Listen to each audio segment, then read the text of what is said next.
Анастасија Бејковска, прва година правни студии. Никогаш се немав наречено себе си феминистка. Како што растев, таа придавка беше природно додадена покрај мојот идентитет. Гласна, креативна и феминистка. За правата на жените не учев од закони и прописи. Тие беа дел од моето сваќање за општеството. Книгите на Джейн Остин, сестрите Бронте па и Милица Јаковлевик ми помогнаа да го сватам животот на жените пред мене, да ја согледам моќта на нашите емоции и какви промени можат тие да донесат. Светот напредуваше, а со него идеалите. Првата генерација на феминисти се бореа за право на глас.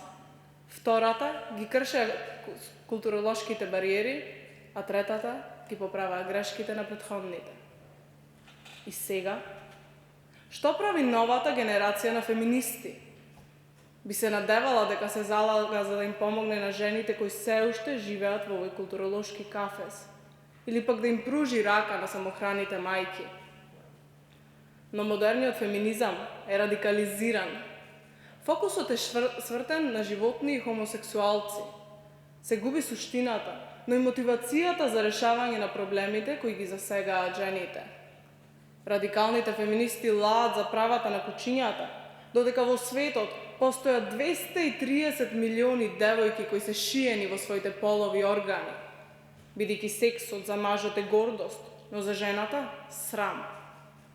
Како сакаме да им помогнеме на други маргинализирани групи, кога на секој 10 минути умира жена поради семејно насилство? Додека гласот на жените е стишуван од талибанското фередже, невестите се деца и чесно е да се убие сопствената ќерка. Не можеме да зборуваме за тоа како ние сме слободни. Моето право на глас е излишно. Тоа е само географска среќа. Ние сакаме да зборуваме за скриена мизогинија, подсвесна дискриминација и рушење на патриархатот.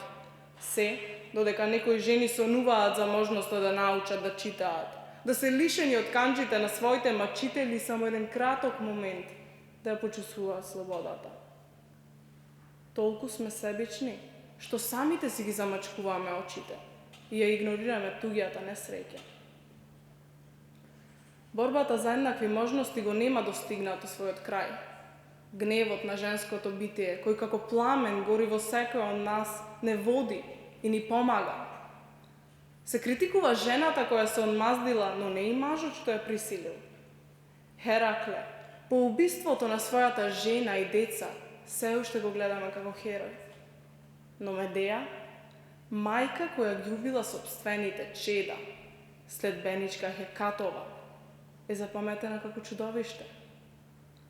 Слушнав глас, слушнав викот на несреќната колхидјанка, уште ли не е примирена? Ние жените со векови се бориме да бидеме сватени. Но ако го радикализираме феминизмот, воведеме екстрем, тогаш ние сме на исто рамниште со патриархатот.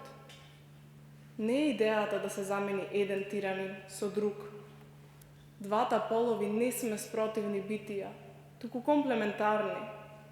Едни без други не можеме. Ако сакаме и сме спремни да напредуваме, потребно ни разбирање. Само така може да изградиме свет на еднакви можности.